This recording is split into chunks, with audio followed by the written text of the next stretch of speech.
Bonjour! Le but de la vidéo aujourd'hui est de passer en revue les différentes commandes disponibles dans une visioconférence Meet quand elle a été générée dans un Classroom. Bien, premièrement, aussitôt que j'ai ouvert ma rencontre Meet, mes élèves de mon Classroom ont été capables de se joindre à moi à l'intérieur. Si jamais j'ai des élèves qui veulent se joindre à mon groupe et qui ne sont pas membres du groupe Classroom, il va y avoir une demande qui va vous être faite, par exemple comme celle-ci, où quelqu'un veut accéder à votre rencontre. Alors, vous pouvez soit accepter ou refuser. Dans notre cas, on va accepter. Voilà. Alors, tous mes élèves sont rendus à ma rencontre. Dans ma rencontre, on peut commencer notre cours. Première chose que les élèves vont probablement essayer de faire, c'est de poser des questions. Si vous utilisez ici la petite main, c'est vous qui levez votre main, comme ça. Mais si ce sont les élèves qui utilisent la main, vous allez recevoir une notification ici et vous allez pouvoir ouvrir la salle, la file d'attente, je devrais dire. Et là, vous avez les élèves qui ont levé leurs mains et qui peuvent poser des questions. Donc, vous pouvez leur demander, vas-y Chantal, ouvre ton micro, pose ta question, vous pouvez répondre. Si l'élève oublie de baisser sa main, vous pouvez le faire en cliquant et vous cliquez sur baisser. Bon, Olivia, c'est ton tour, voilà. Et elle a terminé. Elle a oublié de baisser sa main. On baisse la main pour elle et on ferme ici pour avoir accès à toutes les vidéos que nous pouvons voir des élèves. Autre chose que vous pourriez vouloir faire pendant un cours, c'est de partager votre écran, de montrer quelque chose aux élèves. On utilise l'onglet qui est ici. La petite commande qui est là, et vous avez trois options. Une des options, la première que vous voyez, c'est la totalité de votre écran, c'est-à-dire tout ce qu'on voit sur votre écran. À faire attention, puisque peut-être qu'il y a des informations personnelles sur votre bureau d'ordinateur que vous ne voudriez pas que les élèves voient. Donc, à utiliser, mais avec attention.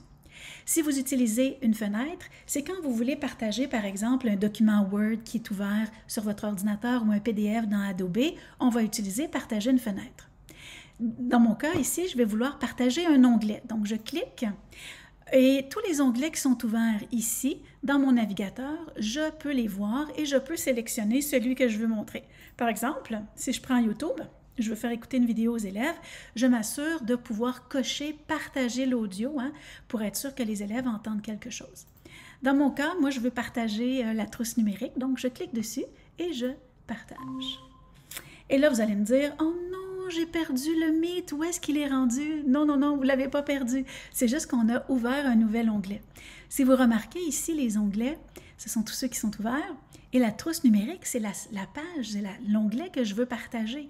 Si vous avez remarqué, il y a un petit carré bleu. Ça indique que c'est ce que vous êtes en train de partager.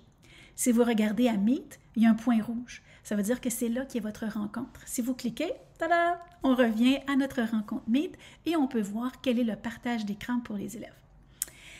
Sauf que là, le partage d'écran prend beaucoup d'espace sur notre écran. Est-ce que c'est possible de le réduire un peu? Tout à fait.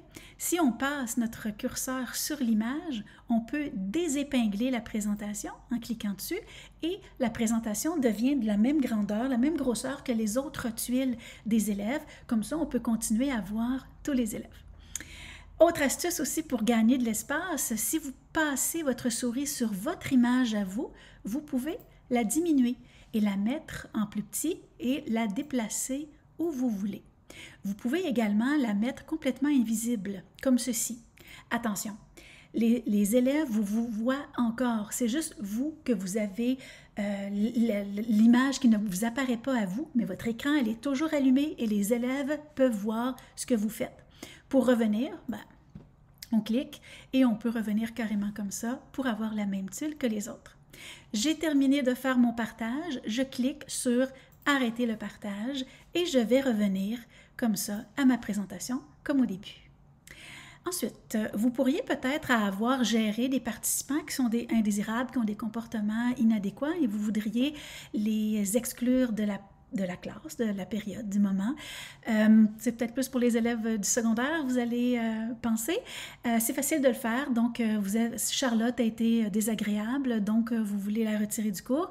On clique sur les trois petits points et on peut la retirer de l'appel et elle ne pourra pas revenir, même si elle essaie de rejoindre encore l'appel, elle ne pourra pas revenir pendant la même période. Quand vous allez quitter la rencontre, que vous allez fermer la rencontre, le cours suivant, s'il y a un cours suivant, elle va pouvoir entrer comme d'habitude. Si dans vos personnes qui participent à la rencontre, il y a un co-enseignant ou un spécialiste qui est là, vous pouvez lui donner les commandes de l'autre, partager les commandes de l'autre avec lui, c'est-à-dire que cette personne-là va aussi avoir la possibilité d'exclure des élèves ou d'ajouter des élèves ou d'accepter des élèves qui font la demande pour être là.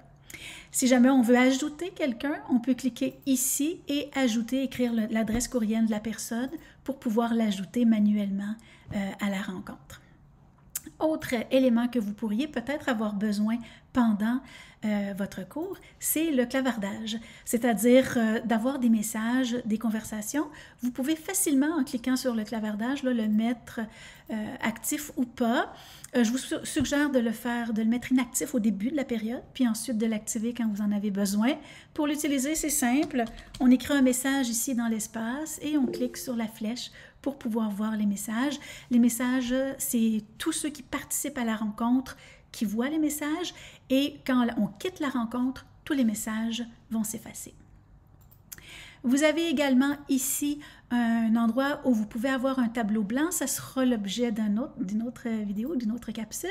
Et vous avez ici les différents contrôles de l'autre que vous pouvez activer ou pas, que nous avons déjà vu dans une autre capsule.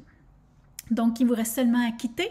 Quand on veut quitter ce qu'on fait, on clique sur le téléphone rouge et on a plusieurs choix. Soit on fait simplement quitter l'appel, si ça veut dire que les élèves vont pouvoir rester dans l'appel pour discuter, ou encore vous pouvez mettre fin à l'appel pour tous, ça ferme la rencontre pour tous. On peut également décider que pour notre prochaine rencontre, on décide d'activer la salle d'attente, c'est-à-dire qu'il va y avoir des gens qui vont nous demander la permission d'entrer dans notre classe s'ils ne font pas partie de notre classroom. Donc, pour les gens de l'extérieur, on veut toujours désactiver l'accès rapide pour être capable d'avoir un contrôle là-dessus. Alors, voilà, j'espère que ça a été utile.